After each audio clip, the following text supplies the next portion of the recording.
Hello everyone, welcome in my today's video. तो आज हम पढ़ेंगे क्लास 9 साइंस के चैप्टर 5 का थर्ड पार्ट। ओके फ्रेंड्स, तो हमने सेकंड पार्ट में पढ़ लिया था कि सेल वॉल क्या होता है। ठीक है, ये सेल वॉल जो होता है वो किससे मेडअप ऑफ होता है, कि ये सेलुलोज से बना होता है, और प्लाज्मोलिसिस क्या होता है। ठीक है, ये सारे टॉपिक्स हमने कवर कर लिए थे और मैंने आपको बोला था कि हो सकता है कि इस चैप्टर के जो वीडियो है वो थोड़ी नहीं ज़्यादा लंबी हो सकती है, क्योंकि इसके अंदर बहुत टॉपिक है और सारे इंपॉर्टेंट टॉपिक्स हैं। ठीक है, तो हो सकता है कि हम एक या दो या हो सकता है तीन तीन टॉपिक्स को एक वीडियो में कवर करें, हमें डिटेलिंग में पढ़ना है। ठीक है, जल्दी जल्दी कवर अप नहीं करना है। ठीक है, कि हमें समझ के पढ़ना है। तो चलिए फ्रेंड्स, फिर स्टार्ट करते हैं। तो आज हमें स्टार्ट करना है न्यूक्लियस से। ठीक है, cell wall and cell membrane को हमने ऑलरेडी पढ़ रखा है पहले वाले वीडियोस में। तो अगर आपने नहीं देखा वो वीडियो तो प्लीज़ देख लीजिए। ठीक है,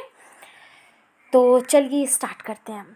न्यूक्लियस, अब ये न्यूक्लियस का क्या होता है। ठीक है, हमें इतना पता है कि न्यूक्लियस जो होता है वो सेल के अंदर प्रेजेंट होता है। ठीक है, ये सेल का सेंटर मोस्ट एरिया होता है। अब देखते हैं कि बेसिकली ये न्यूक्लियस क्या होता है, किससे बना होता है, इसके अंदर क्या क्या होता है, ये सब पढ़ेंगे। तो without wasting the time, let's get started. Remember the temporary mount of the onion peel we prepared. We had put iodine solution on the peel. Why? What would we see if we are trying to observing the peel without putting the iodine solution? Try it and see what the difference is. Further, when we will put the iodine solution on the peel, did each cell get evenly colored? तो देखिए friends, यहाँ पे एक activity की बात की गई है कि बोला है कि अनियन के पील को लेना है और उसके ऊपर आयोडीन सॉल्यूशन डालना है। तो फिर हमें ऑब्ज़र्व करना है कि होता क्या है, और क्या हमें ये भी ऑब्ज़र्व करना है कि क्या अगर हम नहीं डालते तो फिर क्या होता, तो क्या इस दोनों में डिफरेंस क्या होगा। ठीक है, फर्दर हमें ये भी करना है कि क्या आयोडीन सॉल्यूशन डालने के बाद जो पील है, अनियन का जो छिलका है, पील अनियन के छिलके को कहा जाता है। ठीक है, तो वो क्या उसके अंदर के सारे सेल्स जो है वो क्या कलर हो गए हैं, ये बोला गया है। According to the chemical composition, chemical composition मतलब कि केमिकल का कितना अमाउंट है। ठीक है, कौन कौन से केमिकल कितने हैं। Different reasons of cell get colour differentially. Some regions appear darker than other regions. Apart from iodine solution, we could also see saffronine solution और methylene blue solution to stain the cells. तो यहाँ पे बोला है friends कि chemical composition के हिसाब से सेल्स के अलग अलग एरिए जो होते हैं वो अलग अलग टाइप से कलर होते हैं। जैसे कोई एरिया जो है वो डार्क कलर्ड हो गया, कोई एरिया जो वो उसके कंपेयर से थोड़ा लाइटर है, कोई जो है बहुत लाइटर है। तो यहाँ पे बोला गया है कि सब फ्रेंड्स प्लीज़ बैकग्राउंड नॉइज़ को अवॉइड करिएगा। तो बोला है कि यहाँ पे आयोडीन सॉल्यूशन के बाद भी अगर हम इसके अलावा भी अगर हम यूज़ करें मिथेन ब्लू सॉल्यूशन या सैफ्रनीन सॉल्यूशन यूज़ करें, तो ये दोनों जो है वो सेल को कलर करने के लिए यूज़ होते हैं। ठीक है, we have observe cell from an onion, let us now see the cell on from our own body. तो यहाँ पे बोले कि हमने तो सेल को अनियन के पील द्वारा अभी तक हमने समझा, अब हम समझते हैं अपने शरीर में। तो यहाँ पे एक और एग्जांपल दिया हुआ है, प्लीज़ आप इसे अगर चाहें तो आप कर सकते हैं। इसके अंदर आइसक्रीम से करना है। ठीक है, तो गर्मियों का सीज़न है तो आइसक्रीम आराम से मिल जाएगी और आप इसे प्रैक्टिस कर सकते हैं। ठीक है, तो देखिए यहाँ पे बोला है the nucleus has a double layer covering called nuclear membrane. ये क्वेश्चन आ सकता है एमसीक्यू के फॉर्म में भी आ सकता है, इंटरनल टेक्स्ट के क्वेश्चन में भी आ सकता है कि what is cell membrane, sorry nucleus membrane. The nucleus membrane होता है सेल के अंदर जो डबल कवरिंग होती है, जो न्यूक्लियस के अंदर न्यूक्लियस के अंदर जो डबल लेयर की कवरिंग होती है उसे ही न्यूक्लियर मेम्ब्रेन कहा जाता है। The nuclear membrane has pores which allows the transfer of material from inside the nucleus to outside, that is to the cytoplasm, which we can talk about in section 5th. तो यहाँ पे बोला हुआ है कि जो न्यूक्लियर होता है उसके अंदर कुछ टाइनी टाइनी पोर्स होते हैं। जैसे मान लीजिए कि ये न्यूक्लियस है। ठीक है, तो इसके अंदर कुछ टाइनी टाइनी ऐसे कर करके पोर्स होंगे, ठीक है। ये पोर्स क्या काम करते हैं कि कोई भी मटेरियल को अंदर से बाहर साइटोप्लाज्म के पास भेजने का काम करते हैं, ठीक है। साइटोप्लाज्म के बारे में हम 5th सेक्शन में पढ़ेंगे, ठीक है, डिटेलिंग में उस 5th सेक्शन में पढ़ेंगे। नेक्स्ट है द न्यूक्लियस कंटेन क्रोमोसोम्स। अब ये क्रोमोसोम्स क्या होते हैं, तो क्रोमोसोम्स जो है वो एक रॉड शेप स्ट्रक्चर होता है, ठीक है। वो तो ये कब होता है, जबकि सेल डिवाइड होने को होता है, ठीक है। ये जो होता है सेल, अब क्रोमोसोम क्या काम करता है, क्रोमोसोम जो है वो इनहेरिटेंस ऑफ कैरेक्टर, मतलब कि डीएनए, ठीक है, डीएनए को कैरी करता है, ठीक है। तो जैसे कि मान लीजिए कि डीएनए को कैरी करता है, मतलब पेरेंट के अंदर जो डीएनए होता है उसे ट्रांसफ़र करता है विद हेल्प ऑफ जीन्स उसके ऑफस्प्रिंग में, ठीक है। तो इसका फुल फॉर्म होता है डीऑक्सी रोबो न्यूक्लियर एसिड, ठीक है। तो ठीक है, हमें पढ़ लिया यहाँ तक, आगे पढ़ते हैं। Chromosomes are composed of DNA and protein. Chromosomes जो है वो डीएनए और प्रोटीन से बनता है। DNA molecules contain the information necessary for the structuring and organizing cells. जो डीएनए होता है, डीएनए के जो मॉलिक्यूल्स होते हैं वो सारे ज़रूरी नेसेसरी इंफॉर्मेशन रखता है जो कि एक सेल के कंस्ट्रक्शन, सेल के बनाने और उसको ऑर्गेनाइज करने में ज़रूरत होते हैं। The functional segment of DNA is called jeans. अब देखिए फ्रेंड्स, जीन्स क्या होते हैं, तो जो भी डीएनए के अंदर काम करने वाले सेगमेंट्स होते हैं उन्हें ही जीन्स कहते हैं। इसका मतलब डीएनए जो है वो जीन कैरी करता है, ठीक है। In a cell which is not dividing, this DNA is present as a part of chromatin material, ठीक है। कहा जा रहा है कि सेल के अंदर जो सेल जो है वो जो नहीं डिवाइड करता है वो डीएनए, वो मतलब कि उसमें डीएनए जो प्रेजेंट होता है वो क्रोमैटिन मटेरियल्स को रखता है, ठीक है। तो अभी क्रोमैटिन मटेरियल्स क्या होता है, तो क्रोमैटिन मटेरियल्स वो विजिबल पार्ट्स होते हैं या visible entangled mass of thread होते हैं, मतलब कि एक इंटेंगल मास होता है, ठीक है, ऑफ थ्रेड लाइक स्ट्रक्चर, ठीक है। Whenever the cell is about to divide, the chromatin material get organized into chromosomes. जब भी सेल जो है अगर वो डिवाइड होने के पोजीशन पे होता है तो जो क्रोमेटिन मटेरियल होता है ये क्रोमेटिन मटेरियल से कन्वर्ट होके क्रोमोसोम्स बन जाता है, ठीक है। आई होप कि आपको समझ आ रहा होगा। आगे बढ़ते हैं। The nucleus plays a central role in the cellular reproduction, the process by which a single cell divides and forms two new cells। तो यहाँ पे बोला है कि जो न्यूक्लियस है ये बहुत इंपॉर्टेंट और मेजर रोल प्ले करता है, ठीक है। इससे क्या होता है, इसमें क्या होता है कि जो सेल सिंगल सेल है वो बाद में डिवाइड होके दो या दो से ज़्यादा न्यू सेल्स प्रोड्यूस करता है। It's play a crucial part along with the environment in determining the way the cell will develop and what forms it will exhibit at maturity by directing the chemical activities of the cell। तो friends यहाँ बोल रहे हैं कि जो nucleus है वो एक बहुत इम्पॉर्टेंट और क्रूशियल रोल प्ले करता है, ठीक है। एनवायरनमेंट के साथ भी ये जो है सेल है वो सेल के डेवलपमेंट में भी न्यूक्लियस का बहुत अच्छा खासा रोल होता है, ठीक है। आगे पढ़ते हैं। Some organisms like bacteria, the nuclear region of the cell may be poor defined due to the absence of nuclear membrane। कुछ ऑर्गेनिजम्स में जैसे बैक्टीरियाज हो गए, इनके अंदर जो न्यूक्लियर रीजन होगा वो बहुत, मतलब बोल सकते हैं कि पुअर होगा, ख़राब होगा या अच्छे से पूरा वो नहीं होगा, ऑर्गेनाइज नहीं होगा, क्योंकि इनके अंदर न्यूक्लियर मेम्ब्रेन की कमी होती है, न्यूक्लियर मेम्ब्रेन नहीं होता है। Such an undefined nuclear region contains only nucleic acid called nucleoid। तो फ्रेंड्स इस रीजन में क्या होता है, इस अनडिफाइंड न्यूक्लियर रीजन में क्या होता है कि यहाँ पे बस एक एसिड प्रेजेंट होता है, न्यूक्लिक एसिड प्रेजेंट होता है जिसे न्यूक्लियोइड कहा जाता है, ठीक है।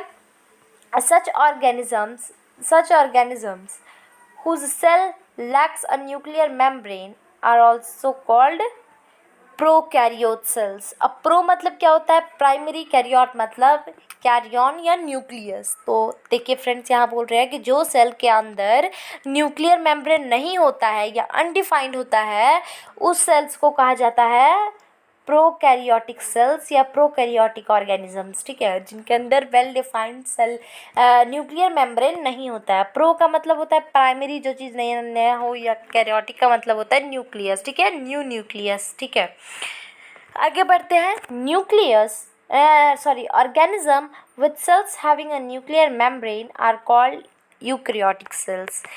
तो देखिए फ्रेंड्स, यहाँ पे बोला जा रहा है, और जिस ऑर्गेनिज्म के सेल के पास न्यूक्लियर मेम्ब्रेन है, वो सेल्स उस मतलब सेल या ऑर्गेनिज्म को कहा जाता है यूकैरियोटिक। ठीक है, अब प्रोकैरियोटिक का फिगर दिया हुआ है यहाँ 5.4 में, जो कि है प्रोकैरियोटिक सेल। जैसे ये है, ये न्यूक्लियोइड है, ये प्लाज्मा मेम्ब्रेन है, ये वाला एरिया। ठीक है, सेल मेम्ब्रेन वगैरह, राइबोसोम्स वगैरह सब बताया हुआ है।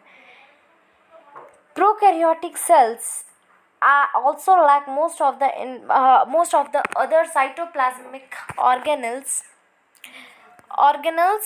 present in eukaryotic cells। तो बोला है कि प्रोकैरियोटिक सेल्स में बहुत सारे और भी इसके अंदर और ज़्यादा साइटोप्लाज्मिक ऑर्गेनल्स भी नहीं प्रेजेंट होते हैं। ठीक है, जो कि यूकैरियोटिक सेल्स में होते हैं। Many of the functions of such organelles are also performed by poor organisms parts of cytoplasm the chlorophyll. तो यहाँ पे एक वर्ड यूज़ हुआ क्लोरोफिल। तो आपको याद होगा,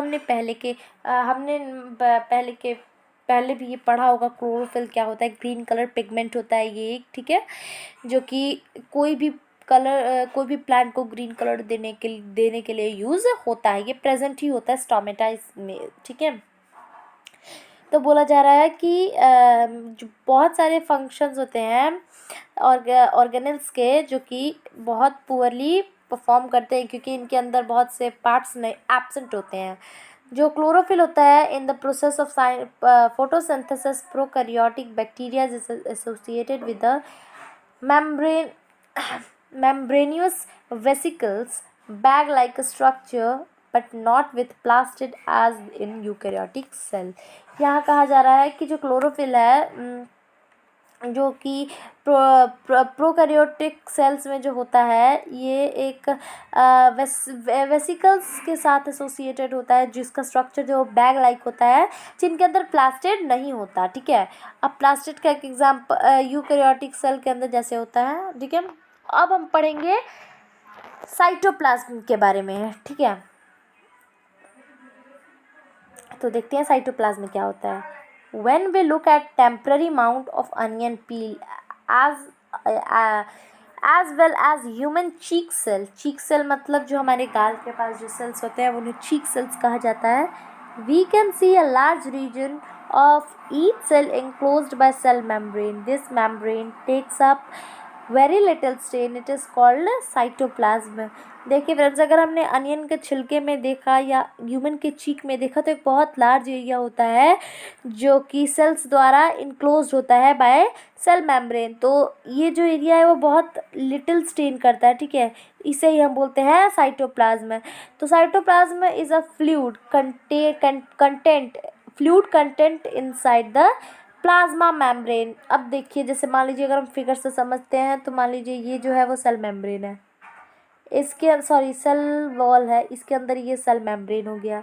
इसके अंदर जो भी फ्लूइड प्रेजेंट होगा उसे ही साइटोप्लाज्मा कहते हैं। It also contains many specialized cell organelles. Each of these organelles performs a specific functions for the cell। तो ये जो सेल ऑर्गेनल्स होते हैं, ये बहुत ही स्पेशलाइज्ड होते हैं। ठीक है, बहुत ही खास तरह के होते हैं। सारे ऑर्गेनल्स के पास इनका एक स्पेसिफिक काम होता है। ठीक है, सबको एक स्पेसिफिक वर्क दे दिया गया है। Cell organelles are enclosed by membrane. Cell organelles जो है वो सारे के सारे मेम्ब्रेन से कवर है। इन prokaryotic, besides the absence of defined nuclear region, the membrane-bound cell organelles are also absent। यहाँ पे बोला जा रहा है कि प्रोकैरियोटिक में क्या होता है, कि न्यूक्लियर रीजन के एब्सेंट होने के बाद भी जो सेल्स हैं, सेल ऑर्गेनल्स है, वो मेम्ब्रेन से बाउंड होते हैं, ठीक है, मतलब कि बाउंड नहीं होते हैं, ठीक है, मतलब कि इनके अंदर ना ही तो एक न्यूक्लियर मेम्ब्रेन प्रेजेंट होता है और ना ही इनके अंदर सेल ऑर्गेनल को बाउंड करने वाला मेम्ब्रेन भी नहीं प्रेजेंट होता है, ठीक है। On the other hand the eukaryotic cells have nuclear membrane as well as the membrane enclosed organelles. तो फ्रेंड देखिए, मेन डिफरेंस ये है कि यूकैरियोटिक सेल में ना ही तो न्यूक्लियर मेम्ब्रेन प्रेजेंट होता है, ना ही इनके अंदर मेम्ब्रेन बाउंडेड सेल ऑर्गेनल्स होते हैं, जबकि यूकैरियोटिक सेल में दोनों ही प्रेजेंट होते हैं। The sufficiency of the membrane. The sufficiency of the membrane can be illustrated with an example of viruses. Viruses lacks any membrane and hence do not show characteristics of life until they enter a living body and use its cell machineries to multiply. तो friends यहाँ पे एक example बताया गया है जिससे कि हम मेम्ब्रेन के ज़रूरतों को और अच्छे से समझ पाएंगे। तो एग्जाम्पल जो दिया हुआ है वो दिया हुआ है एक वायरस का। वायरस के अंदर कोई भी मेम्ब्रेन नहीं होता है, ठीक है, तो उन्हें कोई भी लाइफ शो करने के लिए एक इंसान के शरीर का, एक लिविंग बॉडी की ज़रूरत पड़ती है ताकि वो उसके सेल मशीनरीज को यूज़ कर सके, सेल्स को यूज़ कर सके, ठीक है। तो देखिए यहाँ पे एक टेबल दिया हुआ है, ठीक है, तो अगर आप चाहेंगे तो आप इसे कर सकते हैं, ठीक है। तो आगे बढ़ते हैं अब सेल ऑर्गेनल्स के बारे में, कि देखिए यहाँ पे एनिमल सेल का ड्राइंग दिया हुआ है। तो हम एनिमल सेल के जो ड्राइंग दिए हुए हैं इन सारे पार्ट को अच्छे से हम जो है वो पढ़ेंगे। तो अभी चलिए ये पढ़ते हैं आगे।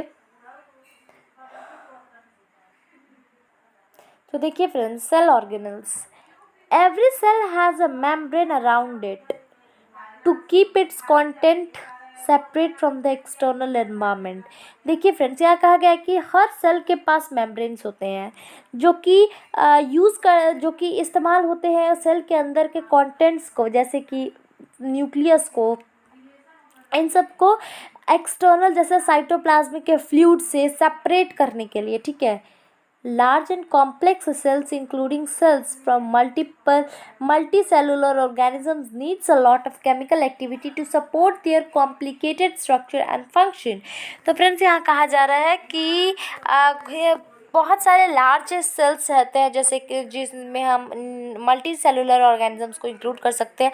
इन्हें मतलब कि इनको केमिकल एक्टिविटीज़ की बहुत ज़्यादा ज़रूरत होती है ताकि ये अपना स्ट्रक्चर को, कॉम्प्लिकेटेड स्ट्रक्चर को और फंक्शन को कैरी आउट कर सके। To keep these activities of different kind separates from each other, these cells use membrane bond little structure और organelles within themselves। तो ये एक्टिविटीज़ को, तो दिस एक्टिविटीज़ को कैरी आउट करने के लिए उन्हें एक मेम्ब्रेन की ज़रूरत पड़ती है, मेम्ब्रेन लाइक स्ट्रक्चर की ज़रूरत पड़ती है जिसे ऑर्गेनल्स हम कहते हैं, ठीक है। This is one of the feature of eukaryotic cell that is distinguished from the prokaryotic cell. तो ये एक कैरेक्टरिस्टिक है या ये एक फीचर है यूकैरियोटिक सेल का जो कि प्रोकैरियोटिक सेल से डिस्टिंग्विश करता है। Some of these organelles are visible only when we see from microscope, electron microscope। तो ये इसमें से कुछ ऐसे होते हैं ऑर्गेनल्स जो कि हम इलेक्ट्रॉन माइक्रोस्कोप से ही देख सकते हैं। We can talk about the nucleus in the previous section। तो हमने पहले वाले सेक्शन में अभी पढ़ा न्यूक्लियस के बारे में। Some important examples of cell organelles which we will discuss now are endoplasmic reticulum, Golgi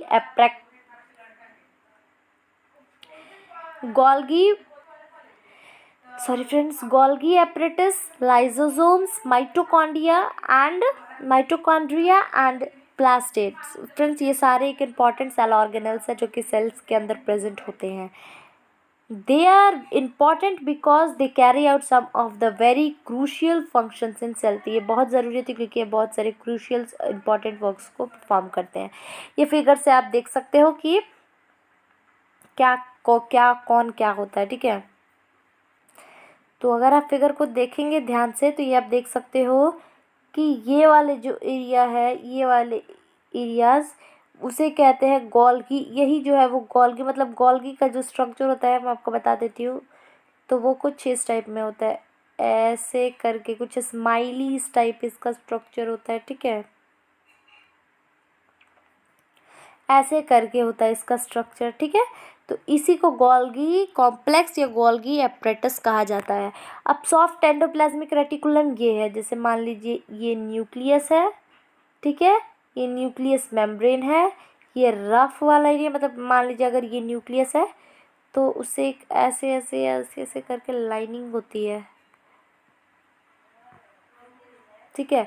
तो और ये रफ क्यों होते हैं, क्योंकि इसके ऊपर राइबोसोम्स जो होते हैं वो चिपके होते हैं, जिससे कि इनका रफ स्ट्रक्चर आता है और सॉफ्ट वाले के साथ नहीं होते, इसलिए उनको सॉफ्ट कहा जाता है, ठीक है। ये हो गया, ये पूरा फ्लूइड वाला एरिया है, ये पूरा फ्लूइड है, तो इस एरिया को हम साइटोप्लाज्म कहेंगे। ये रफ एंडिकुलम है, ये जो है वो माइटोकॉन्ड्रिया है जो कि पावर हाउस ऑफ सेल कहा जाता है। ये जो स्मॉल डॉट्स आपको दिख रहा है ये राइबोसोम्स है, ठीक है। सॉरी फ्रेंड्स, इमेज थोड़ा ब्लर हो जा रहा है। और फ्रेंड्स ये रहा सेल मेम्ब्रेन, ये वाला एरिया सेल मेम्ब्रेन का है, ठीक है। ये जो है वो ये सब फिगर ये सेंट्रियोल्स का है, ठीक है। ये बड़े वाले डॉट्स जो है ये सारे लाइजोसोम्स है, ठीक है। तो आई होप कि आपको समझ आ गया होगा फिगर से। आगे बढ़ते हैं। Thus one function of ER जो है वो एंडोप्लाज्मिक रेटिकुलम को ईआर कहा गया है, ठीक है, is to serve as a channel for the transport of materials, especially protein, between various regions of cytoplasm or between the cytoplasm and the nucleus। तो फ्रेंड्स यहाँ पे एंडोप्लाज्मिक रेटिकुलम का एक और इम्पॉर्टेंट फंक्शन ये है कि एक टाइप का ये चैनल जैसा काम करता है, कि जिसका मेन काम ये है कि प्रोटीन को या और भी अदर मटेरियल्स को ट्रांसपोर्ट करना होता है सेल्स के अलग अलग पार्ट्स में, जैसे कि साइटोप्लाज्म में हो गया या साइटोप्लाज्म में न्यूक्लियस के बीच में हो गया, ठीक है। The ear also functions as cytoplasmic framework, providing a surface for some of the biochemical activities of the cell। तो फ्रेंड्स ईयर जो है वो एक और टाइप से काम करता है, जैसे कि ये एक टाइप का सरफेस प्रोवाइड करता है जिसमें कि बायोकेमिकल एक्टिविटीज़ जो है वो सेल के कैरी आउट हो सके। In the liver cell of the group of animal called vertebrates, seen chapter 7 में हम पढ़ेंगे वर्टेब्रेट्स के बारे में। SCR plays a crucial role in detoxifying many poisons and drugs. तो फ्रेंड्स हम SCR के बारे में पढ़ेंगे। SCR मतलब स्मूथ एंडोप्लाज्मिक रेटिकुलम, और RER के बारे में आएगा तो रफ एंडोप्लाज्मिक रेटिकुलम। तो इसका एक और इम्पॉर्टेंट रोल ये होता है कि ये डिटॉक्सिफाइंग, ये पॉइजन्स और ड्रग्स को डिटॉक्सिफाई करता है, ठीक है। ये देखिए प्लांट सेल का ड्राइंग है, यहाँ पे प्लांट सेल का स्ट्रक्चर दिया हुआ है कि कैसा प्लांट सेल दिखता है। तो देखिए ये जो रफ स्ट्रक्चर आपको दिख रहा है ये होता है एंडोप्लाज्मिक रेटिकुलम, ये सॉफ्ट वाला होता है स्मूथ एंडोप्लाज्मिक रेटिकुलम। ये वाला स्ट्रक्चर जो है वो गोल्गी कॉम्प्लेक्स का है, ये वाला क्लोरोप्लास्ट है, और ये जो सेंटर मोस्ट एरिया है ये है न्यूक्लियस का, ठीक है। और ये जो आउटर मोस्ट कवरिंग है इसे कहते हैं सेल वॉल, और इनर मोस्ट कवरिंग जो है इसे कहते हैं सेल मेम्ब्रेन। ये है यहाँ पे माइटोकॉन्ड्रिया, ये स्मॉल डॉट्स जो है वो राइबोसोम्स के हैं।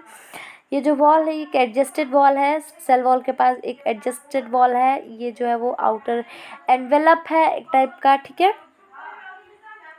ये जो फ्लूइड है वो क्लोरोप्लाज्म है, साइटोप्लाज्म है, और ये आपको सेमी सर्कल्स दिख रहे हैं ये क्लोरोप्लास्ट है, ठीक है।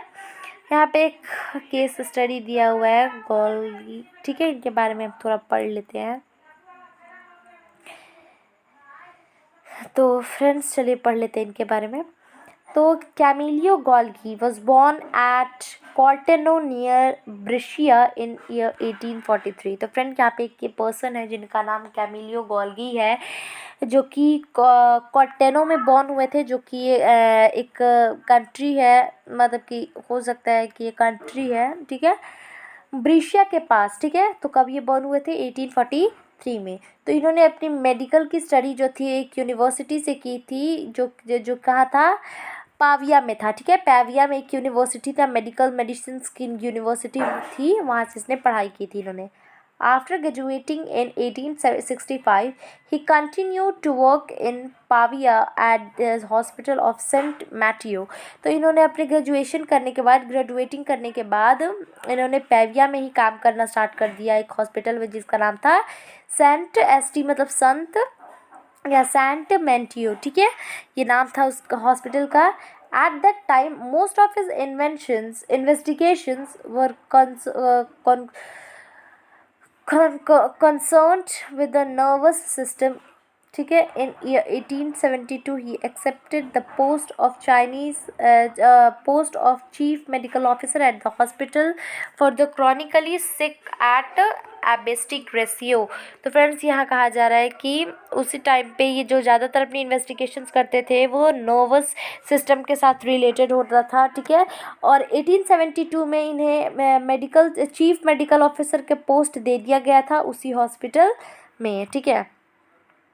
इन्होंने अपनी फर्स्ट जो इन्वेस्टिगेशन थी वो स्टार्ट की थी नर्वस सिस्टम से लेके into nervous system in the little kitchen of his hospital. तो उन्होंने अपने हॉस्पिटल के किचन में से नर्वस सिस्टम की इन्वेंशन को स्टार्ट किया था, विच ही कन्वर्टेड इनटू लेबोरेटरी। और बाद में जिस किचन को उन्होंने लेबोरेटरी में कन्वर्ट कर दिया। However the work of this greatest importance which Golgi carry out was a revolutionary method of straining individual nerves and cell structure। बाद में ये इसका एक बहुत बड़ा ग्रेट इंपॉर्टेंस हो गया, जिसमें कि गोल्गी से एक बहुत रेवोल्यूशनरी मेथड से स्टेन किया जाता था नर्व सिस्टम और सेल स्ट्रक्चर्स को। इस मेथड को नाम दे दिया गया था ब्लैक रिएक्शन, ठीक है। The method uses a weak solution of silver nitrate and it is particularly valuable in tracing the processes and most delicate ramification of the cell। तो फ्रेंड्स ये मेथड जो था इसमें बहुत वीक सॉल्यूशन लगता था किसका? नाइट्रेट का, सिल्वर नाइट्रेट का, जो कि बहुत मतलब कि आम सॉल्यूशन था, ठीक है। इससे इसका मोस्ट डेडिकेशन था वो रेमिफाइंग सेल्स को रेमिफाई करने में होता था। ऑल्दो हिज लाइफ, उन्होंने अपनी पूरी ज़िंदगी लाइंस पे मॉडिफिकेशन पे और टेक्निक्स को इम्प्रूव करने में गवा दिया था। उन्होंने हाईएस्ट एक प्राइज़ जीता था और हॉनर प्राइज़ जीता था, और इनको अवार्ड भी दिया गया था, और इन्हें नोबेल प्राइज़ भी दिया गया था, ठीक है, इन ईयर 1906 में दिया गया था, with Santiago Ramon y Cajal of for his work of structure. तो इन्होंने नर्व सिस्टम्स के बारे में बताया था, इसलिए इन्हें एक प्राइज़ भी दिया गया था। तो फ्रेंड्स इस वीडियो में हम इतना ही पढ़ेंगे। गोल्गी एपरेटस के बारे में हम अपने अगले वीडियो में पढ़ेंगे, और अगले वीडियो में हम ये Golgi apparatus means complex lysosomes, mitochondria vacuoles, यहाँ तक हम कंप्लीट कर देंगे। अगले वीडियो में फ्रेंड्स ये पूरा चैप्टर कंप्लीट हो जाएगा, कैसे भी अगले वीडियो में हम कंप्लीट कर देंगे, ठीक है। तो फ्रेंड्स आज के लिए इतना ही। अगर आपको मेरी वीडियोस अच्छी लगती हैं तो प्लीज़ फ्रेंड्स लाइक, सब्सक्राइब और शेयर ज़रूर करिएगा। चैनल को प्लीज़ सपोर्ट करिए। अगर आपको कोई प्रॉब्लम है तो प्लीज़ कमेंट बॉक्स में प्लीज़ लेट मी नो। अगर आपको मेरे टीचिंग स्टाइल से कोई प्रॉब्लम है, अगर नहीं समझ आ रहा तो इन्फॉर्म करिएगा मुझे, ठीक है फ्रेंड्स। तो अगर आपको मेरा पढ़ाया हुआ समझ आता है और अगर आपको अच्छा लगता है वीडियोस मेरा देखना, तो please like, subscribe and share ज़रूर करिएगा। तो फ्रेंड्स बाय फ्रेंड्स।